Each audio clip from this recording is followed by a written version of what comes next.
Storytelling Festival, which was in 1980. I mean, I want to say like 86, 87, something like that. I don't know how long. Anyway, it was one of the very early ones, and I was so inspired. I went home and started telling stories. So this was one of them, and it's a little rusty, so bear with me.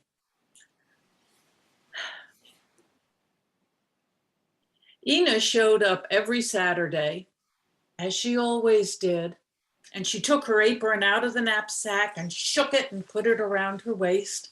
And then she went to say hello to Mrs. Grouper.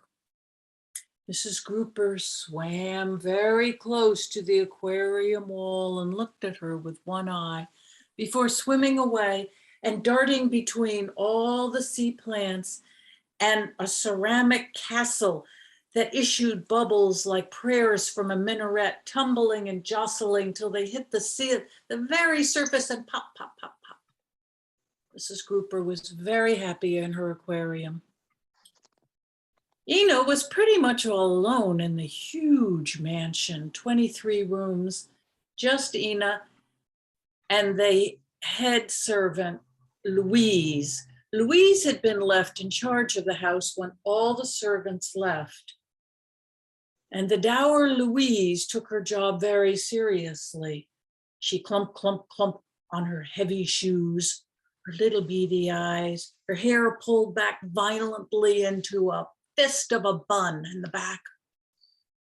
Her uniform always perfectly starched. And she would make the beds that nobody slept in anymore. And she would wash the teacups that nobody drank out of anymore. And she would dust the tchotchkes. And the heavy work, the heavy lifting, basically fell every Saturday to Ina. So she would wash the windows and she would clean the Venetian blinds and shake out the rugs. But in between, she had to always stop and look at the huge painting of Mrs. Grouper and Mr. Grouper. And Mrs. Grouper was there, a very frail, beautiful, languid blonde, with her hair down around her shoulders and a spill of aquamarine satin. A very sweet face, a very gentle face, looking a little bit off to the right. And right behind her, Mr. Grouper, with his hand right on her shoulder, tall and elegant in a dark suit, with black hair slicked back and the most amazing pencil mustache. And Ina always wondered how on earth Mrs. Grouper became a fish. But there she was, and the dour Louise took very good care of her, because for all of Louise's faults, having no sense of humor, for example, she was very responsible and she took her job very seriously.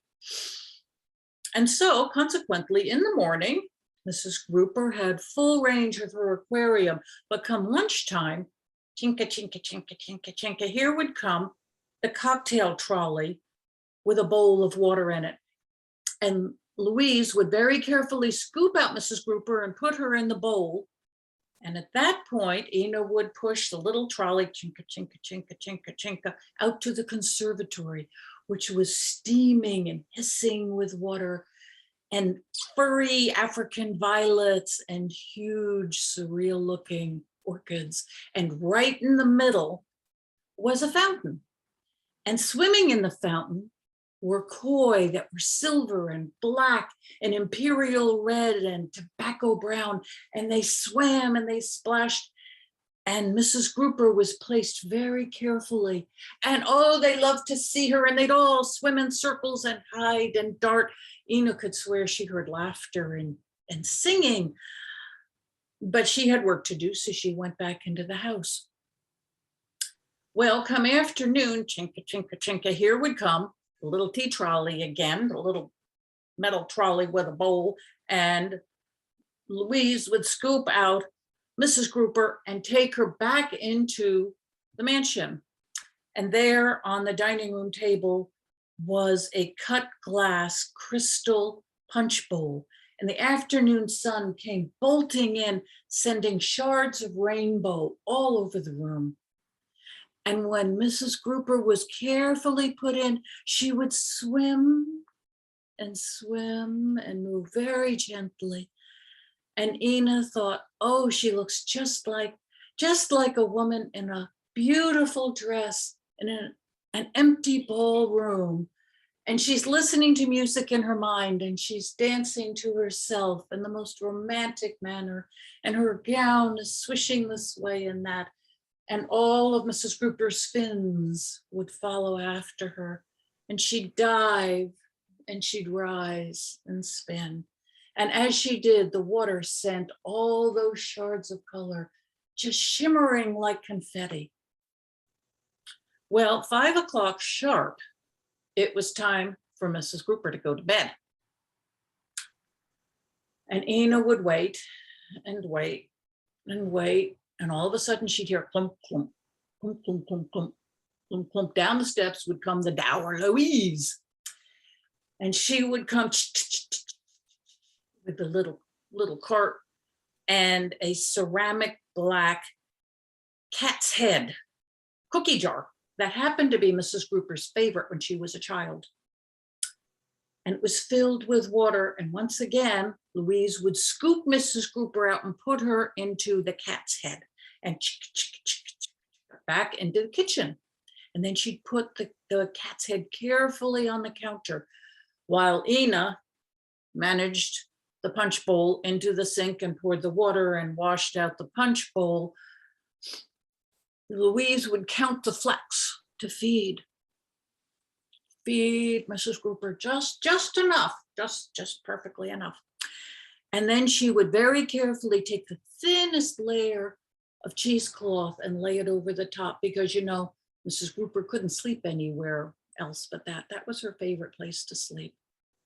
So with the punch bowl back on the table, dry and shimmering, Mrs. Grouper tucked into bed, Ina could finally leave. And so she did. And she took off her apron and stuffed it into her knapsack, and off she went saying goodbye. And sometimes she'd hear and sometimes she'd hear nothing.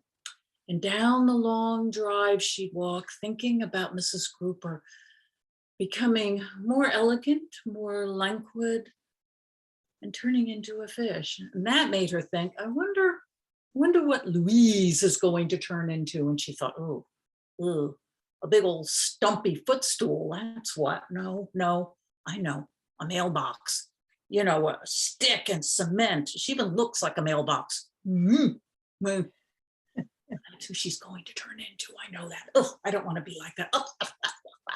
She kept walking, and the lights of town started to twinkle, and the early autumn breezes came up, and Ina was getting farther and farther away from Saturday and closer to Saturday night parties. And her heart started to sing as she could imagine the music and the dancing and a certain someone who might show up.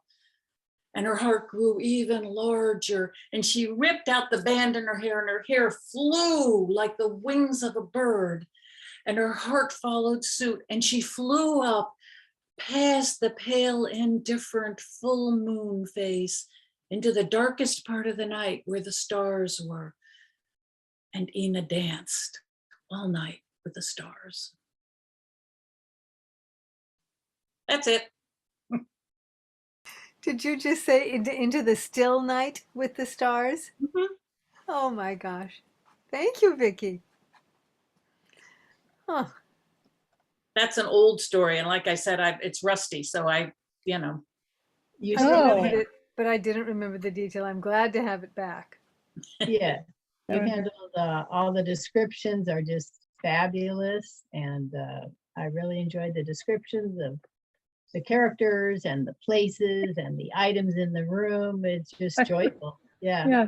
Yes, especially the fish. Oh, where did she come from? Yeah.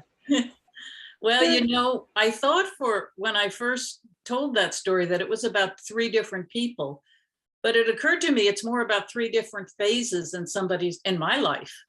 You know, I have been an Ina, and I have worked for 45 years. I wasn't dour, but I was Louise. You get up at 4:30 in the morning, you get to work, and there's a lot of work, and you get through it, and you work through lunch. And now I'm Mrs. Grouper. I'm retired. So I can be who I am now. Oh, that's wonderful. That's good.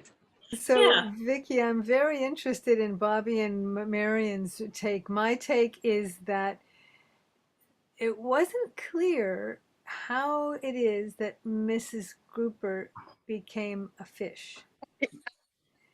And near the end, it isn't clear, although it's distinctly possible that a mailbox or a post or something. And the fluidity, but specific time and possibilities that story offers me are really fun and very human. Mhm. Thank Like you. it's like going into an antique shop, and everything in that antique shop has a story. And you told the story of the fish in the bowl, Mhm. but every object in there. I think you did tell another story about some objects in a room. I'm not sure. Oh, yeah, And it they could have been Halloween. probably and how they Ate somebody. Yeah. yeah. But each object is a story, and the fishbowl is, the first. That's how I see it. Mm. Very delightful, all the little details and a little lovely. Lovely. And for our listeners, that was third Monday mixed bag at Belmont Village Story Swap with Vicky Ness telling Mrs. Grouper. Hmm. Thank you, Vicky. You're welcome. I wanted to mention that I'm offering a workshop in the end of April for my